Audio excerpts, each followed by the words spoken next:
Welcome to the Vamos podcast. I am Freddy Rivera, your host. And if you're wondering what Vamos means, it's Spanish for let's go. All right. Welcome to the Vamos podcast. I'm Fred. I'm your host. Today, we're going to talk about how to pick a real estate agent. These are the truths they hiding from you. So picking the right agent is really important because you really have to figure out what kind of agent you want. You have to figure out, do you want a residential agent? Do you want to figure out if you want you have to figure out what kind of agent you want. Do you want one that is really well versed in buying you or a friend of yours or a contact of yours a residential property, which is like one home, one door for like a family, for that kind of thing? Do you want an agent who knows like commercial property, which is like large multifamily? Do you want an investor friendly agent? Completely different than the other two that I just mentioned, and just completely wrong. Some of the consequences of choosing the wrong agent are they're not going to be able to market your property properly. Market your property properly. Wow, I can't believe I said that 2 times in a row and did a good job. The consequences are maybe they don't have a good process for managing the whole real estate process. Maybe they're sloppy. Maybe they don't do things on time. Maybe they're not tech savvy. Maybe they haven't sold a house before. Maybe they haven't bought a house before. Maybe they're going to screw up on some paperwork. Maybe they don't know any lenders or any kind of tradespeople like electricians, plumbers, painters, drywall people, roofers, landscapers. So if you pick the wrong person, you might end up in a bad situation that you don't want to be in. So how do you find a good agent, a real estate agent, a realtor? How do you do that? One really surefire method that I swear by, and I literally did this myself and I made $400,000 in one transaction. I'll make a video about that later. But number one is ask your network. Asking your network for recommendations is going to be really key because you want to make sure that you're asking somebody that you know, like, and trust who's in your network. Hey, the simple question of, hey, you've bought and sold property before, something thereabouts, right? Did you like your agent? Can I get your agent's information? Would you mind sharing your agent's information? And it just depends, really. Are you looking for a single family, multifamily? Are you looking for investor friendly properties, which, might require a lot of work or they have a lot of issues and problems? Are you trying to buy a property for an Airbnb? Has the agent done that before? There's a difference between all of those kinds of agents and realtors. And you want to make sure that your method of finding that agent comes with some sort of feedback. Because if you go on Amazon.com and you start looking for products, what do? You look at the product, you look at the features, you look at the price, but then you look at the reviews. Because if the reviews consistently say, yeah, this product falls apart after about a week, you're not going to buy it. Same thing with an agent. If, you ask your friends, your network, and they say something like, yeah, I don't like my agent, I wouldn't recommend them, here's their number. You shouldn't call them because the person that that you asked didn't even like them, wouldn't use them again, that type of thing. So that's one method for finding agent. Another method is, go online, look at how many transactions they have or how many listings that they have. If they have a lot of listings, if they have a few listings, it really doesn't matter because, again, it depends upon what type of agent you're looking for. But if it's an agent that has a few or a lot of listings, it doesn't matter. What really matters is the quality of their listing. So if their photos are not great, if it looks like somebody just randomly took it with an iPhone, if the photos are really messy, really blurry, if there's only 2 photos on the listing, that's a problem because it depends on really what you're doing, buying, selling, commercial, residential, investor friendly, multifamily. It really depends, but you want to look at their output of work, which is the listing, because that is the first thing that somebody notices, whether you're buying or selling, what the listings look like. Another way to find agents is, again, if you're looking for an investor friendly agent, I would go to events and meetups and try to find them in person and talk to them. What's your process? What's your marketing process? How many people do you have in your network that you can call upon? How would you go about selling a property that really fixed up or not fixed up? Do you have investors that you can send my property to because it's really beat up and it has a lot of issues? Or It's upside down. It's just really different of a way to kind of how to find an agent. Other ways to find an agent are basically look at the reviews. Like I said earlier, like you can go to their website. Most of the times, any good agent or agent will have some sort of personal website, and you want to see what their prior clients are saying about them. So you want to figure out like how you go about doing that. And so, okay, you've asked your network, you looked through various means and ways to find an agent, and now you're gonna basically you have found your agent or your realtor. There is a difference. What are you, some kind of real estate agent? Oh, he's a realtor. There is a difference somehow. So cool. So you found an agent or a realtor, whatever. You want to make sure that you're asking them a few questions. You want to make sure that you have the right person. You want to make sure that the reviews, their track record, their listings matches up with what you want and what you're looking for. So you want to ask them about their experience. What do you know about the area? How many houses have you sold in the area? What areas do you cover? If they say something like, I cover all of California, I cover all of LA County, I cover all of San Diego County, I cover all of Coffee County, Alabama. That's great. But what specifically? And you want to ask too, like, what is your track record? Like, do you get houses sold as quickly as possible for like the cheapest possible? Do you get top dollar?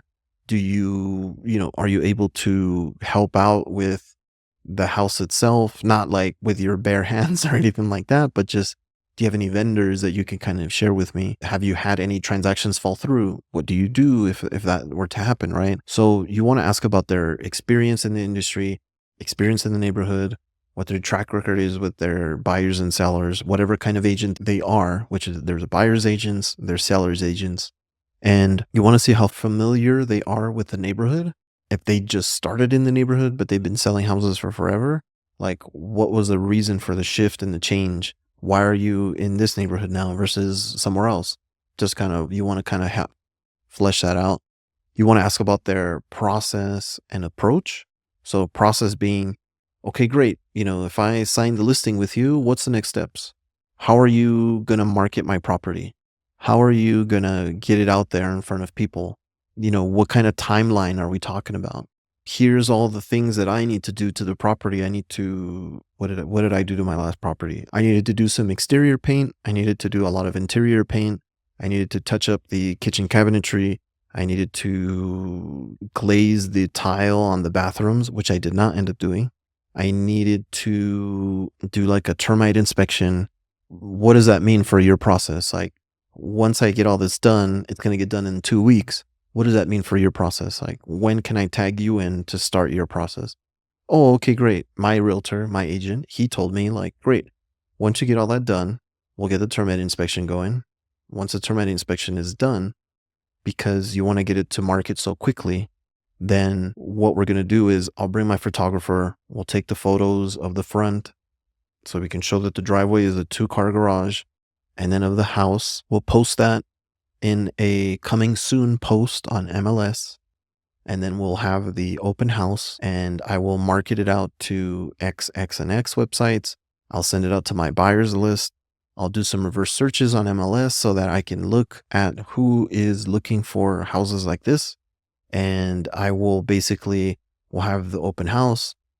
And, again, so that's when I come back in like, okay, great. Thank you for sharing your process. So what is the approach to when we start getting, when we conclude, what is the approach when we finish the open house? What do we do then? Oh, okay, great. Well, basically what we'll do is I'll be here during the open house.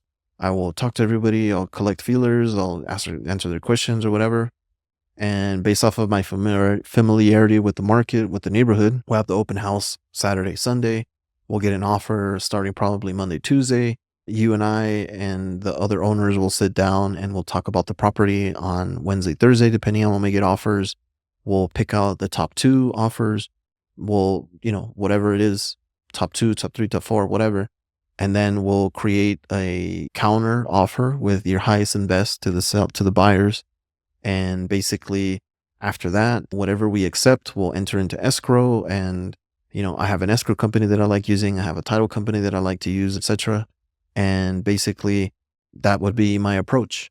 And you want to ask about, again, another thing you want to ask about is vendor relationships. And I think I mentioned that before. So electrician, plumber, roofer, drywall, paint, landscaper. It could be a number of folks. For my last property, we ended up not wanting to renovate the bathrooms for timing, not wanting to have permits, not wanting to delay getting the house on the market, because I was getting the house on the market starting in September. And if we were going to redo both of our bathrooms, that would put us somewhere in the November, December selling timeframe. And really, that was just that was a non-starter, bad time of year to sell. People, perception is there's something wrong with this house. It's just a lot of different things going on. And my agent was able to hook me up with, we weren't going to do the bathrooms like I mentioned. We were originally going to glaze the tile on both bathrooms because we didn't want to open up the shower. We didn't want to open up the shower and have to get permits and things of that nature, get a tile person out there to redo both. It's just going to add more time to everything. I didn't know you could glaze tile. That's a first for me. I've never had to deal with that. We ended up just getting a cleaning service to kind of clean the tile. You could probably get what do you call it? Not an impact drill. Dang, you can probably just get a drill with an attachment with some product, and you could probably just kind of scrub that away. But a really experienced agent is going to have really good vendor relationships. My agent hooked me up with a handy person. They were able to hook me up really, really well, and we got all the repairs done that we needed to get done that were going to get us the biggest ROI, which was paint, some woodwork, some ceiling drywall work, and installing a vent hood on top of the stove. So all those vendor relationships came in real handy because I had so many other things that I needed to do that if I had to do all of this myself, it was just going to take too long, and it was going to add to the timeline of getting that property on the market. So instead, because this person had these vendor relationships, he gave me handy person, a plumber, a tile glazing person, an electrician, which I didn't end up using most of those. I just used the handy person. But they have really good vendor relationships. That's always a really good sign for the type of agent that you have in front of you. You want to ask too about communication style. Can I text you? Can I email you? Can I call you? Do I have to schedule, time on your calendar? Is it gonna take me a week to get a hold of you, 2 weeks to get a hold of you, or can I get a hold of you pretty quickly? If I reach out to you, how long is it gonna take you to reach back out to me? I know this is all kind of micromanagement, very small things, and it's just best not to assume that they will get back to you as soon as they can, because they will get back to you as soon as they can. Could be in a day, in a week, in an hour. It just depends.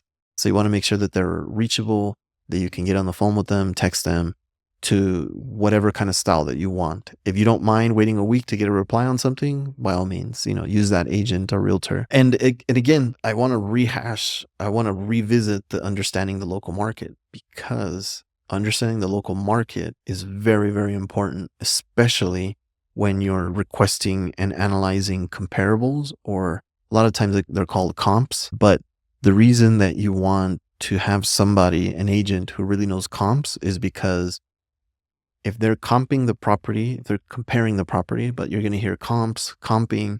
If you're trying to sell a property and their comps are really, hey, this property is going to sell for 1.5, 1.7, and they're providing comps for you with properties that are built 30 years after your property was built, if they're giving you properties that are a different, architectural style, a different kind of layout. If your house is more of a ranch home, but they're giving you new construction, if they're giving you houses that are, I don't know what type of houses there are. Just, if your house is a 3-bed, 2-bath, but if they're giving you comps for a property that's a 5-bed, 3-bathroom, it's going to be off, and you're not going to have the right comps, and you're not going to have the right frame of reference, right? Because you're getting an agent so that they could do this work for you. They're the expert. They're your partner in this process. You don't want to have to be comparing the houses when they should be doing that for you. And obviously you need to double check, you need to do your due diligence, you need to understand what comping is. I'll make another video on that some other time. But the comps that you get are going to be very key. If you're buying a home, you want to make sure, if I'm paying X amount of money for this house, is this in line with what the other houses in the area that are similar, the year that they were built, the year that they were renovated, similar finishes, similar layout, similar bed and bathroom counts? You want to make sure that the comps are the same, if not very similar. Proximity to the property in question, you also need to be like very close by, a mile, 2 miles tops, something like that. Not crossing major highways. Again, I don't want to go too much in the comping process. I'll make another video on that. I'm not an expert. Everyone does it differently. Different entities also do it differently. Agents do it differently. Investors do it differently. Escrow companies do it differently. Inspectors do it differently. Appraisers do it differently. Lenders do it differently. So it just really depends. And, you want to have another thing you want to think about is how to pick a real estate agent is, what is their marketing approach? So what is their listing strategy? Do they have a photographer that they're going to use to make your property look even better than it already is, right?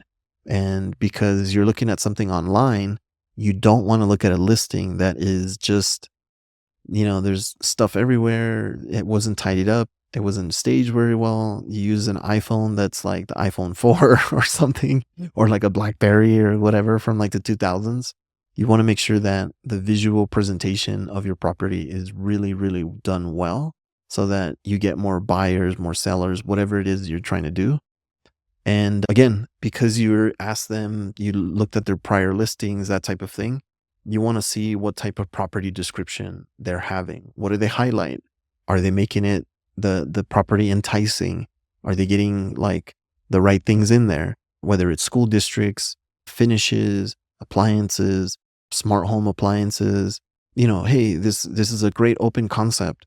They're open to the big backyard, big private backyard, like whatever it is. But marketing is very, very, very important, because oftentimes people nowadays look online, like Zillow, Redfin, Realtor.com. They look on there first, because I'll tell you what, the last property that I bought online, they did an okay job. And when I showed up, the house was so much more like just nice and just had so much potential. But because the description was off, because the photos were off, it didn't really match exactly what the house did in person, right?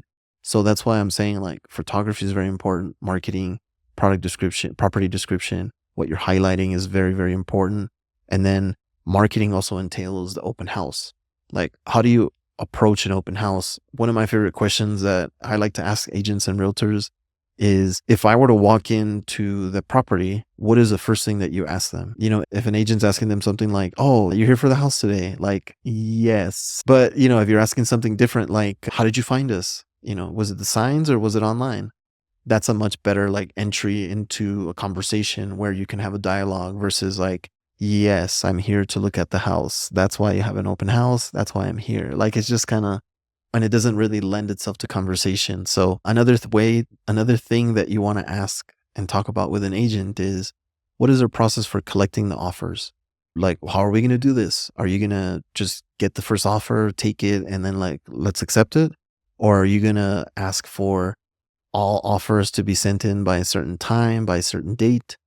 Are you saying a date without a time? Are you saying, because honestly, by Monday at what time? Monday at 9 a.m., Monday at noon, Monday at 3 p.m., Monday at 6 p.m., Monday at 6 p.m. Pacific Standard, Eastern? What are we talking about here? So you want to make sure that they have a really dialed in process for collecting the offers, and you just don't want to collect the offers. You want to keep the offers. No, you want to make sure that they're collecting them, but then also, getting as much intel that legally is permissible from the other agent about the package. How much down do they have? Do they have good credit? Are they pre-approved for the loan? Do they have underwriting approval for the loan? Are they an investor? Are they going to live in it themselves? Like, what is your process for collecting offers, and what kind of information are you collecting as well, right?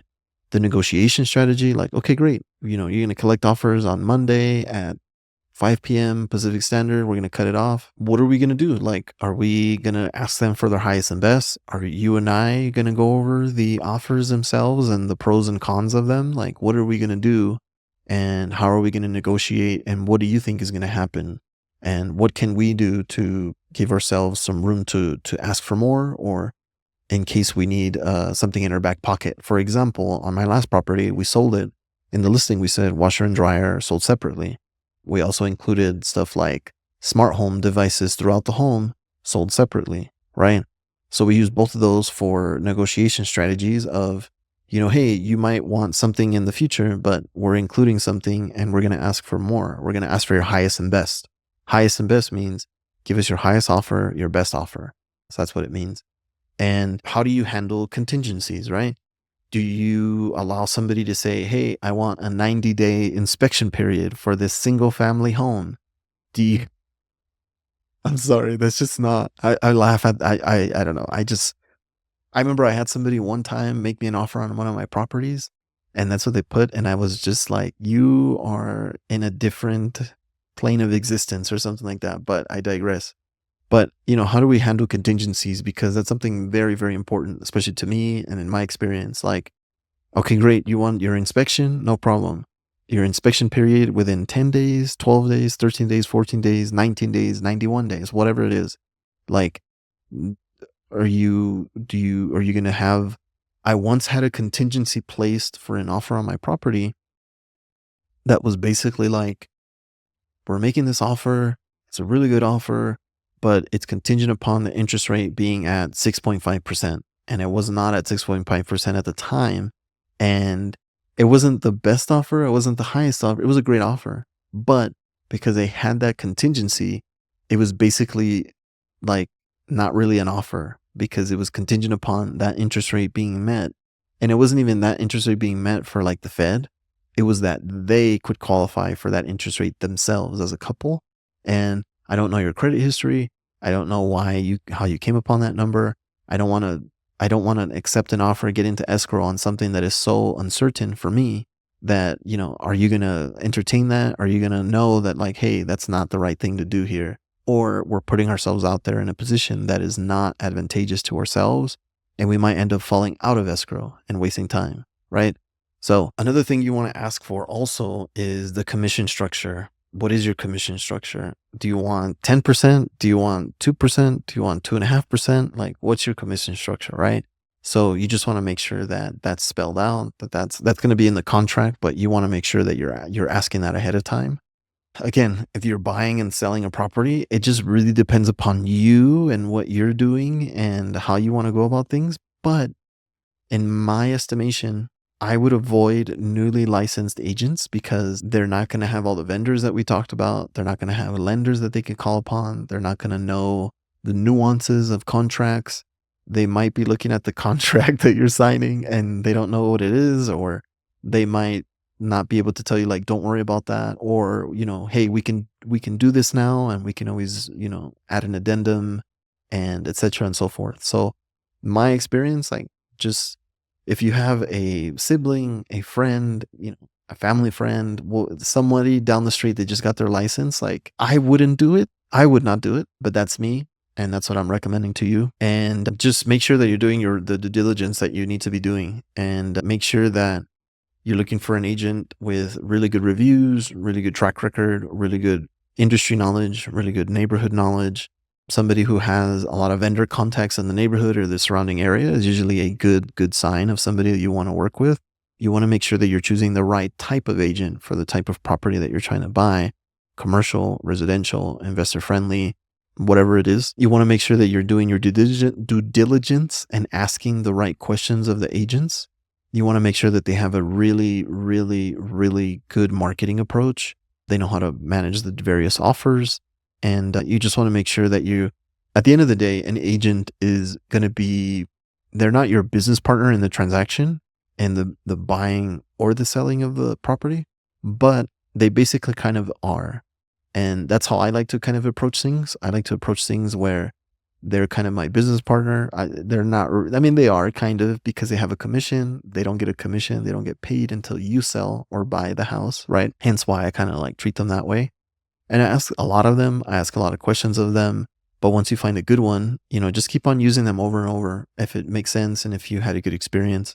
But picking the right agent is going to either make or break the transaction. It's going to save you a lot of work or it's going to add a lot of work. Adding a lot of work might be like a new agent or somebody who's never bought and sold a home before. If you are going to use an agent, if you're going to go against what I'm saying, make sure to ask them about their brokerage and the broker that they're working with. And if they have like a mentor or somebody that is going to do the co-listing with them, because you want to make sure that they have somebody that they can go to if they have questions or just something that isn't really working out right. But picking a real estate agent is something that I think is really, really underrated. And people need to just really pick a good one, because when you have a good one, that's when it's magic. Because when I bought and sold my property with the same agent in the state of Washington, where I made $400,000 on one transaction, I used the same agent.